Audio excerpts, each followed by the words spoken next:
नमस्कार, मैं डॉक्टर ऋषि वायु शर्मा आज आप लोगों को भारतीय साक्ष्य अधिनियम सेक्शन 137 एवं 138 के बारे में बताना चाहूंगी। साथियों, जैसा कि 137 में 3 टाइप की परीक्षाओं के बारे में बताया गया है: मुख्य परीक्षा, प्रति परीक्षा एवं पुनः परीक्षा। जब कोई साक्षी को बुलाता है, एक व्यक्ति जो दावा लेकर आया है और वह अपने साक्षी को न्यायालय के समक्ष प्रस्तुत करना चाहता है, तब वह उसकी जो परीक्षा करेगा, उसकी जो साक्ष्य को रिकॉर्ड कराएगा, वो उसकी मुख्य परीक्षा कहलाएगी।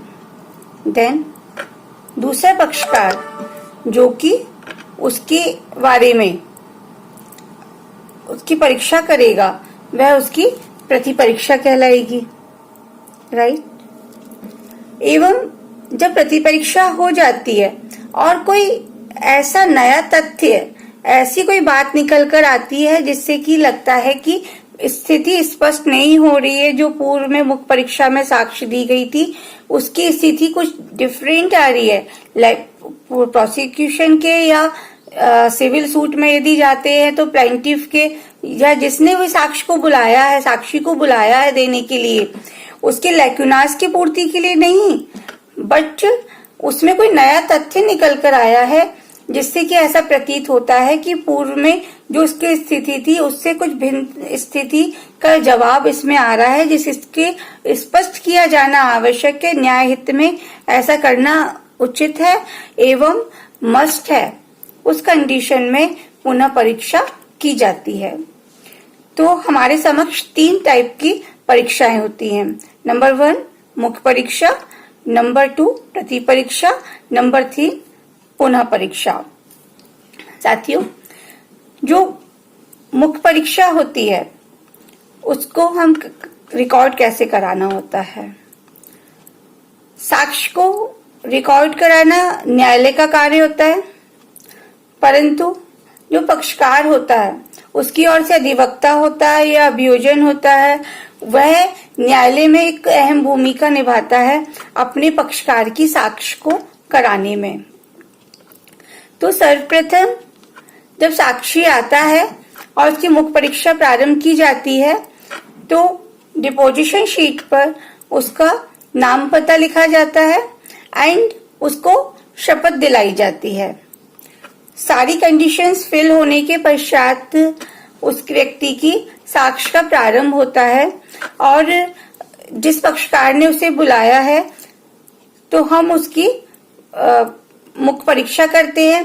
वो समस्त तथ्य जो कि वो जिसकी जानकारी में है, जिस केस से, जिस स्थिति से, जिन तथ्यों से रिलेटेड वो साक्षी है, उन समस्त तथ्यों को हम रिकॉर्ड पर लेकर आते हैं जिससे कि अपना मामला को पूरी तरह से साबित कर सके।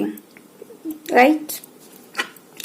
तत्पश्चात हम जो साक्ष्य दिलाते हैं उसके बारे में जानना आवश्यक है कि किन लोगों की, किन साक्षियों की शपथ पर साक्ष्य लेते समय शपथ को दिलाया जाना आवश्यक नहीं है। मान लीजिए कोई शिशु आता है तो उसकी साक्ष्य कराने से पूर्व कोई भी शपथ दिलाया जाना आवश्यक नहीं होती, क्योंकि वो एक नाबालिग होता है। परंतु जब उसकी साक्ष्य हम रिकॉर्ड करते हैं, करवाते हैं, तो उस समय हमें कुछ प्रश्नों के उत्तर लेते हैं, कुछ उससे प्रश्न पूछते हैं जो कि बहुत साधारण से प्रश्न होते हैं, जो कि एक बालक या बालिका को उसके बारे में जानकारी होनी चाहिए।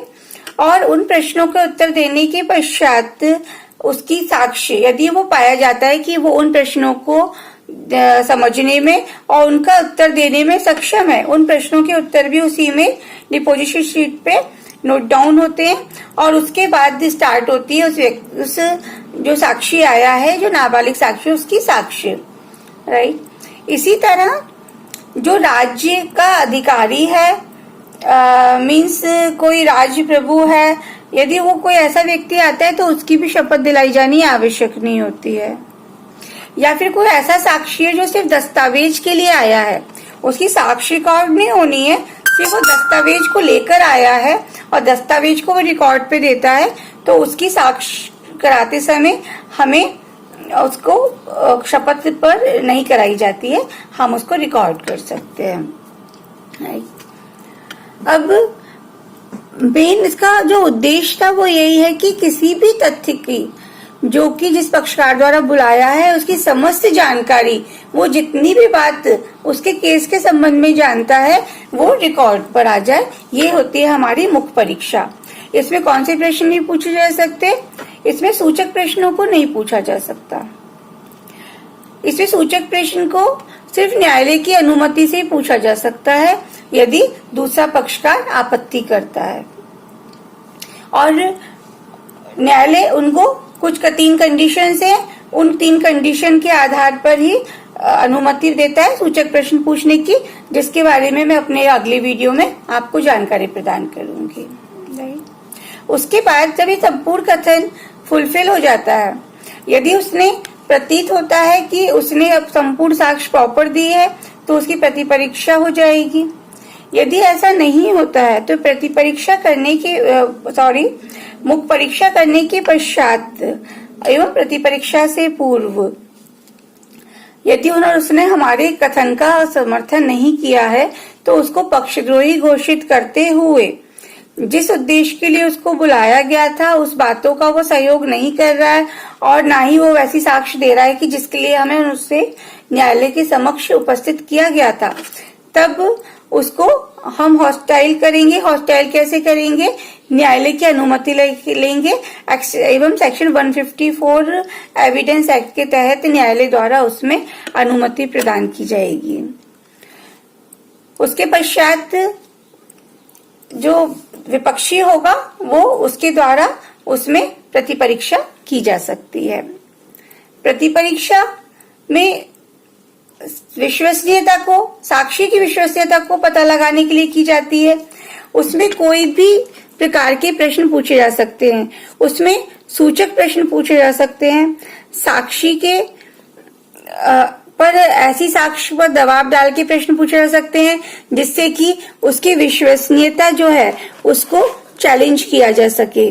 इवन किसी साक्षी द्वारा किए गए कथन की सत्यता की जांच करना, इस बात की जांच करना कि उसकी स्मृति किस सीमा तक विश्वसनीय थी, साक्षी को संप्रेषण की क्या शक्तियां हैं, क्या साक्षी पक्षपात तो नहीं कर रहा, कोई ऐसी एविडेंस तो नहीं दे रहा जिससे लगता है कि ये तो उसमें मिल गया इसलिए ऐसी कोई साक्ष्य प्रस्तुत कर रहा है, या फिर कि सच को छुपाने की कोशिश कर रहा है। विरोधी पक्षकार के वाद को कमजोर बनाना या उसके वाद को खत्म करना उसका उद्देश्य है। विरोधी पक्ष के साक्षी के माध्यम से अपने पक्ष कथन को स्थापित करना होता है। साथियों, इसमें सूचक प्रश्न पूछ सकते हैं, इसमें उसकी सत्यता को परखने के लिए प्रश्न पूछ सकते हैं, परंतु इसमें अशिष्ट व कलंकात्मक प्रश्न नहीं पूछे जा सकते हैं, एवं अपमानित करने वाले प्रश्न नहीं पूछे जा सकते हैं, एवं जहां पर ये बाउंडेशन है कि चरित्र संबंधी साक्ष्य नहीं पूछे जा सकते हैं, वहां पर उस साक्षी से वैसे प्रश्न नहीं पूछे जाएंगे, एवं अटकले वाले प्रश्न को नहीं पूछा जा सकता है। प्रतिपरीक्षा करने के पश्चात यदि कोई तथ्य ऐसा आता है जिससे लगता है कि मुख्य परीक्षा में तो कोई और बात कही गई थी और प्रतिपरीक्षा में कोई और बात कही गई है, जिससे कि प्रकरण का न्यायोचित निराकरण नहीं हो सकेगा, तब ऐसी कंडीशन में जिस पक्षकार ने साक्षी को बुलाया है, अर्थात जिसके द्वारा मुख्य परीक्षा की गई है, वह उसी साक्षी की प्रतिपरीक्षा के पश्चात पुनः परीक्षा कर सकता है। पुनर्परीक्षा कौन करेगा? जिसने की मुख्य परीक्षा की थी, एवं पुनः परीक्षा में जितनी बात उसने नई बात तथ्य निकल कर आया है उसके संबंध में की जाएगी। ऐसा नहीं है कि वो पूरी अपने लैकुनाज जो है मुख्य परीक्षा में जो बातें छूट गई उनको वहां कंप्लीट करे, वो ऐसा नहीं कर सकता है। यदि कोई इम्पोर्टेंट बात है, कोई इम्पोर्टेंट दस्तावेज छूट जाता है, तो सेक्शन 311 सीआरपीसी में 311 जो सीआरपीसी है उसमें प्रोसिक्यूशन अपना दावे को समर्थित करने के लिए एक आवेदन न्यायालय में प्रस्तुत कर सकता है और न्यायालय की अनुमति से साक्षी को पुनः बुलाकर अपने लैक्यूनास को पूर्ति कर सकता है। राइट, जहाँ की उसकी जो लैक्यूनास थे वो ऐसे होने चाहिए जो कि उसकी जानकारी में नहीं थे।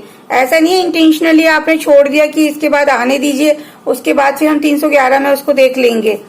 इंटेंशन खराब नहीं होना चाहिए और उसको फिर हम 311 आवेदन लगाकर उसकी पूर्ति कर सकते हैं। लेकिन पुनः परीक्षा में हमको कौन सी बातें समर्थित करानी है, जो नए तथ्य आए हैं और मुख्य परीक्षा में कोई और बात आई है और ऐसा प्रतीत होता है साक्षी नहीं समझ पाया, तब भी हम पुनः परीक्षा कर सकते हैं। और जब प्रतिपरीक्षा जिसके द्वारा की गई है, प्रतिपरीक्षा द्वारा जो प्रतिपरीक्षा की गई है उसको पुनः परीक्षा के पश्चात लगता है, तो वह अतिरिक्त प्रतिपरीक्षा न्यायालय की अनुमति से कर सकता है। तो साथियों 137 में तो इस उसको बताया गया है कि 3 परीक्षा का क्रम क्या होगा, फिर 138 में उसको डिफाइन किया हुआ है। तो इस तरीके से इन दोनों सेक्शंस में मुख्य परीक्षा, प्रतिपरीक्षा एवं पुनः परीक्षा के संबंध में बताया गया है, जो कि न्यायालय की पूरी धुरी होती है। न्यायालय में जो भी जब न्यायोचित निराकरण किया जाएगा तो इसी तीनों परीक्षाओं के आधार पर ही किया जाता है कि कोई व्यक्ति जो दावा लेकर आया है, अभी जो उसका कोई मामला है, तो दूसरा पक्ष उसका कैसे उसकी सत्यता को निकाल के लेके आया, और सत्यता को निकालने में यदि कोई ऐसी बात है जिसको लगता है कि आधी अधूरी रह गई है, नया तथ्य सामने आया है, तो पुनः परीक्षा एवं अतिरिक्त प्रतिपरीक्षा की जा सकती है। साथियों, मुझे आशा है कि मेरे इस वीडियो से आप लोग को काफी जानकारी प्राप्त हुई होगी। धन्यवाद, शुक्रिया।